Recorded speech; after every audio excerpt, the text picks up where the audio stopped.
The book, The Mental Game of Trading, a system for solving problems with greed, fear, anger, confidence, and discipline. Author, Jared Tendler. Part 1, Introduction. Have you ever asked yourself, why do I keep making the same trading mistakes, even though I know better? You've studied technical analysis, you know how to spot trends, you have a solid strategy in place. But still, you enter trades out of FOMO. You cut your winners short because you're scared to lose unrealized profit. You revenge trade after a brutal stop loss. You know it's wrong, but you keep doing it anyway. And then what happens? You blame the market, you blame the news, you blame the candle that faked you out. Or worst of all, you blame yourself. You say, I just don't have enough discipline. But have you ever stopped to consider, maybe the problem isn't your strategy, maybe it's not the market, maybe it's you. The mental game of trading isn't about teaching you how to enter or exit trades. It's about something deeper. It shows you why you can't stick to your plan, even when you know you should. The author, Jared Tendler, is a performance psychologist who's worked with elite traders, poker pros, esports champions, and even world-class golfers. In this book, he tackles what most trading books completely ignore. Because trading isn't just a game of strategy, it's a battle within yourself.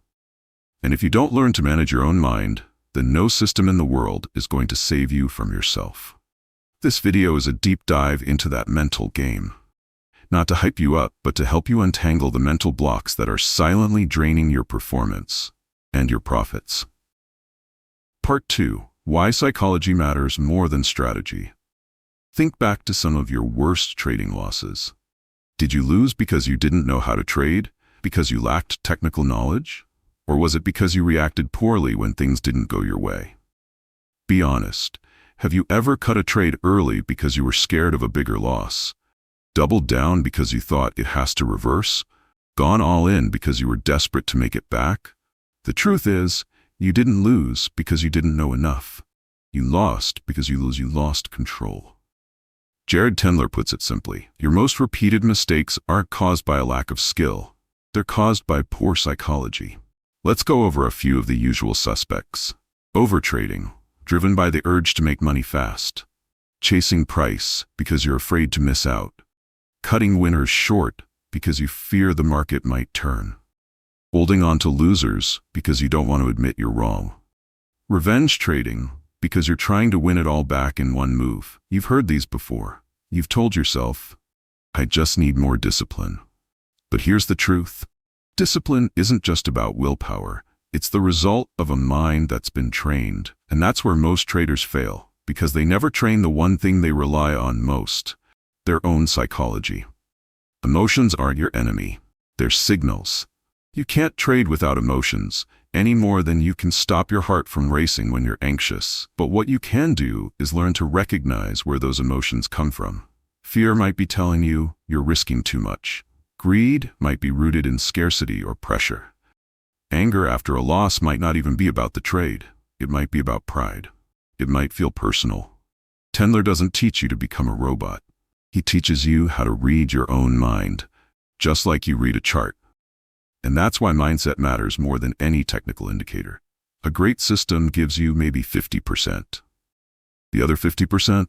That's you, actually following the system when your emotions are screaming at you not to.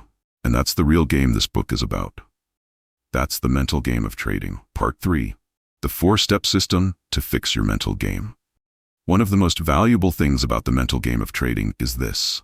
Jared Tendler doesn't just say, don't let emotions control you. He actually shows you how to take that control back. No hacks, no fluffy advice. This is a clear 4-step system you can apply in real time during any trade. Step 1 is awareness. You can't fix what you can't see. You have to learn to observe yourself, the same way you observe the market. Ask yourself, when do you feel fear? Right before you enter a trade. When you're in drawdown. When does FOMO hit? After a new spike, a sudden breakout? When do you revenge trade? After a loss, or when you feel like you just have to win? Tendler's advice is simple. Write it down. Keep an emotional trading journal, not just entries and exits, but also, what were you feeling before you clicked that trade? Because only when you name the emotion can you start to control it. Step 2 is to identify the root cause. You think you're afraid of this trade, but really, you're afraid of reliving something painful. Maybe you blew up your account by going all in. Maybe you exited too early and watched the market run 500 pips in the direction you predicted. Or maybe, deep down, you still believe you're not good enough. Tendler calls these back-end problems. They're deep issues hiding beneath your surface behavior. He teaches you how to dig. Why did I hesitate? Because I was scared. Why was I scared? Because last time this setup appeared, I lost big. The problem isn't your behavior, it's the belief behind it. Step 3 is strategic correction. This is where most traders drop the ball.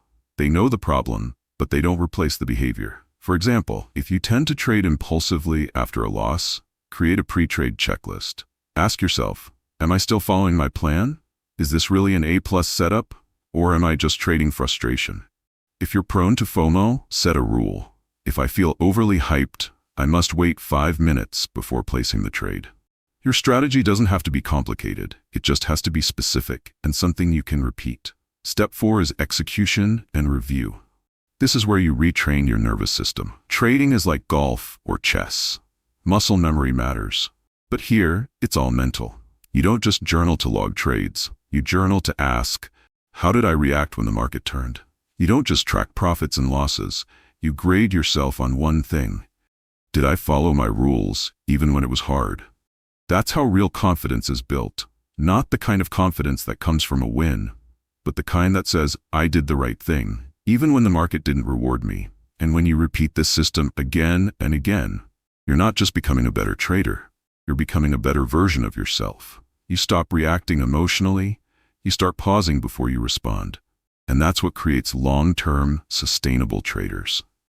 Part 4. The 5 emotions that destroy your trading. Have you ever clicked a trade with shaky hands? Closed a winning trade too early, just because you were scared it might reverse? Or maybe slammed your mouse after a brutal stop loss? If yes, congratulations, you're human. But if this keeps happening again and again, chances are you're trading on emotion. According to Jared Tendler, there are 5 toxic emotions every trader must learn to recognize, confront, and manage. Number 1 is greed. It's not just about wanting more money. Greed is sneaky. It comes in many forms. Holding a position too long because you think, this one's gonna fly. Increasing your lot size after a few wins because you feel untouchable. Or breaking your rules because the market looks too easy. But underneath that greed, there's usually something deeper. A fear of missing out. A pressure to prove yourself. Or the belief that you need to win now. So how do you counter greed? Write down your profit targets and post them on your screen. Exit trades based on your plan, not your feelings. And shift your mindset from I'm winning to I'm following my system. Number 2 is fear. Fear is powerful and subtle. It might not look like fear, but it shows up when you hesitate on a great setup, when you take profits too early because you don't trust the trade, or when you don't re-enter after a loss, even though the setup is still valid. Tendler makes it clear. Fear doesn't come from the market. It comes from you. From past trauma. From false beliefs like, I'm not good enough. From financial pressure that makes every trade feel like a make-or-break moment. To face fear, write out the worst-case scenario. See it on paper, and realize it's rarely as bad as you imagine. Lower your risk to create emotional safety, and track progress by behavior, not results. Ask, did I do the right thing, regardless of whether I won or lost? Number 3 is tilt. Tilt is the most dangerous state of mind. It's when you're no longer thinking clearly, you're just trying to get it all back. You enter trades right after a loss. You double down to feel like you're in control. You keep trading non-stop, even though you're mentally exhausted. Tilt usually comes from anger, pain, or feeling like the market is out to get you. You can't stand the idea that you were right and still lost, so you try to force the market to make it right. To break tilt, ask yourself before each trade, am I trading my plan or my emotions?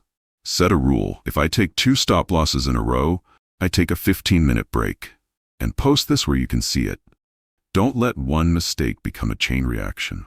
Number 4 is overconfidence. This shows up right after your best trading days. You've had a hot streak, you think you've cracked the market. You increase your risk, ignore your rules, and boom, you lose more than you gained. Tendler says it straight. Overconfidence is an illusion. It tricks you into forgetting how unpredictable the market really is.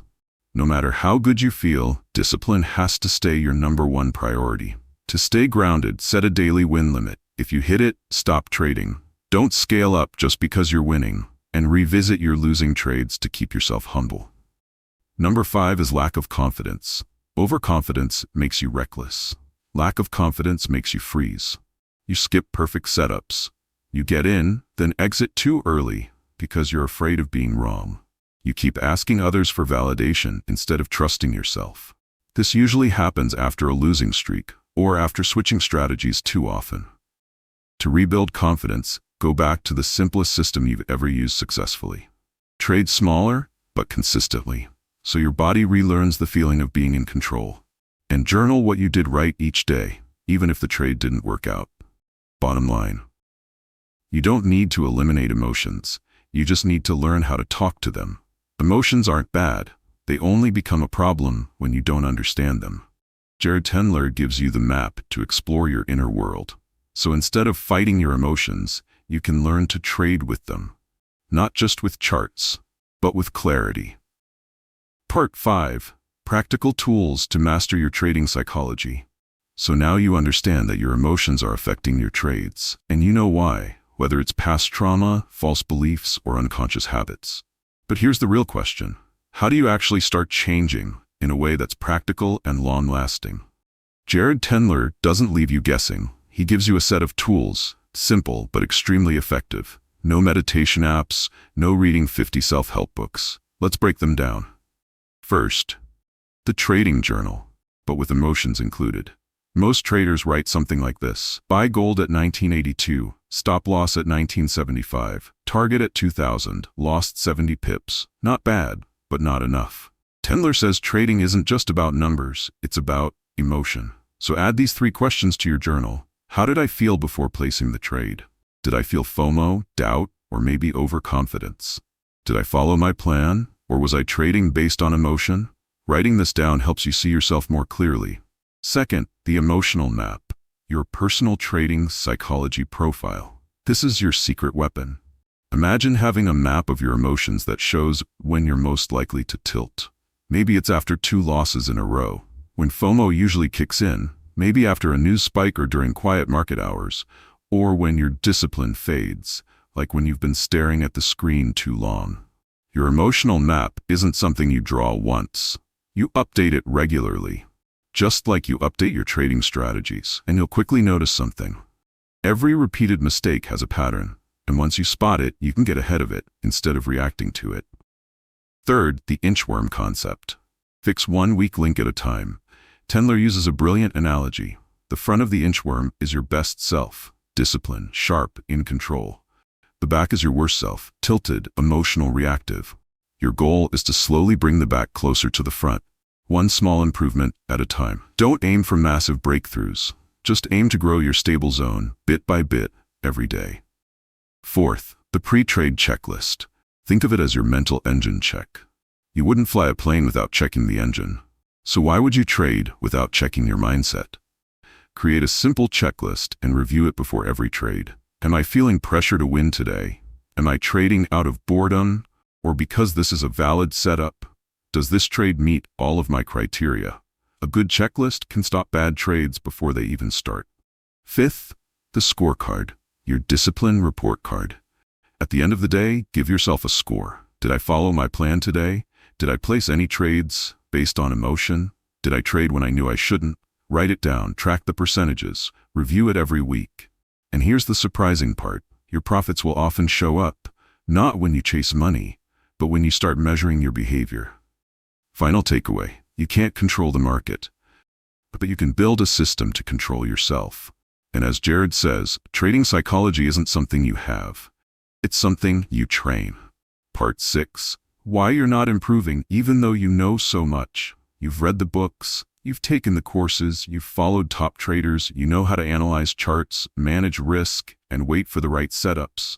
And yet, you keep falling into the same traps. You still get caught in FOMO. You still break your rules. You still cut your winners too early. And yes, you still revenge trade after a tough loss. Then the doubts start creeping in. maybe I'm just not cut out for this. But Jared Tendler has some good news and a warning. The good news is this: that feeling like you're slipping backward? It's actually a sign that you're growing. But here's the warning: if you don't understand that, you might give up, right on the edge of a breakthrough. So why does it feel like the more you learn, the worse you perform? Tendler explains it with one simple truth: awareness doesn't equal control. When you begin recognizing your mistakes, that doesn't mean you can immediately fix them. It just means you're finally seeing them clearly for the first time. Before, you'd take a reckless trade, lose money, and blame the market. Now, you take the same trade, lose money, and know exactly what you did wrong. But knowing the mistake doesn't mean you can stop doing it right away. That's why this stage feels so frustrating. You feel like you're getting worse. You start doubting yourself. You feel stuck, drained, and tempted to quit. Tendler calls this the transition phase, a period of psychological restructuring. It's like trying to fix a golf swing you've been using for 3 years. At first, everything feels off. Your performance drops. Your movements feel awkward. Old muscle memory clashes with the new. But if you stay with it, one day, it all clicks. And this time, the improvement actually sticks. So what's Jared's advice? First, accept the discomfort. It's part of the process. Nobody gets to success in a straight line. Second, measure your progress by behavior, not by profit. Ask yourself, did I follow my rules today? Did I pause before reacting on emotion? And finally, celebrate the small wins. Even something as simple as skipping a revenge trade because you followed your checklist. That counts. And always remember this: the market isn't where you prove you're good. It's where you train yourself to stay calm. So if you feel like you're getting worse, chances are you're actually getting better than ever. Part 7. Final thoughts and call to action. You could keep chasing new strategies. You could keep watching more indicators, more signals. You could keep blaming the market, the news, the spreads, or even your broker. Or you could pause and take a deeper look at yourself. The Mental Game of Trading isn't a book that will double your account in 30 days, but it might stop you from blowing it up the next time things go red. This book will help you read signals from your mind, not just your chart. It'll help you rebuild discipline, not with willpower, but with a system.